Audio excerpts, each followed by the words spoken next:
I'm so lucky to have you in my life guys. Hey everyone, ఎలా ఉన్నారంతా?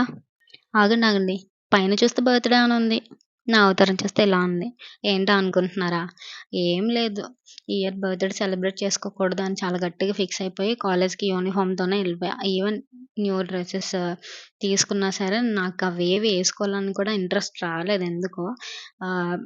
Health issues ఉండడం వల్ల నేను చాలా డిసప్పాయింట్ అయిపోయాను. ఫస్ట్ ఆఫ్ ఆల్ ఏంటి బర్త్‌డే‌కి అన్ని ఇలా అవ్వాలా అని చెప్పి చాలా డల్ అయిపోయి నాకింకా ఇంట్రెస్ట్ కూడా పోయింది. సెలబ్రేట్ చేసుకోవాలి లేదా అట్‌లీస్ట్ అవుట్‌ఫిట్ ఏసుకోవాలన్న ఇంట్రెస్ట్ కూడా రాలేదు. సో, అలా నేను కాలేజ్‌కైతే ఎళ్ళిపోయాను. బట్ నా ఫ్రెండ్స్ ఒప్పుకుంటారు, ఎక్కడ కాంప్రమైజ్ అవ్వలేదు. వాళ్ళు నాకు ఈ సర్‌ప్రైజెస్ గిఫ్ట్స్ ఇవ్వడమే గాదు, కేక్ కూడా అంటే వాళ్ళు పార్టీ పార్టీ అని ఈవెన్ నన్ను ఫోర్స్ కూడా చేయలేదు. But I really don't want to disappoint them. So, Cream స్టోన్‌కి తీసుకొచ్చాను. బట్ అక్కడ ఈ సర్ప్రైజ్ అనమాట.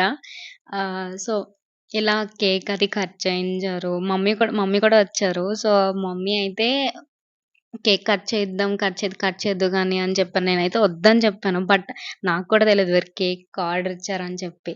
Thank you so much guys. నిజంగా ఎంత డల్ అయిపోతున్నా అంటే ఈ మధ్య ఈ హెల్త్ ఇష్యూస్ వీటన్నిటి వల్ల. బట్ స్టిల్ కొంతమందుంటారు లైఫ్‌లో. They made our life really like a beautiful blossom flowers కదా! And last but not the least, నేను లాస్ట్ వీడియోలో కూడా చెప్పాను కదా! మధు నాకు గిఫ్ట్ తీసుకురావడం కోసమే 1 వీక్ బిఫోరే వచ్చింది అని చెప్పి. సో, ఇవే అది ఇచ్చిన gifts. Once again thank you so much for your wishes and blessings.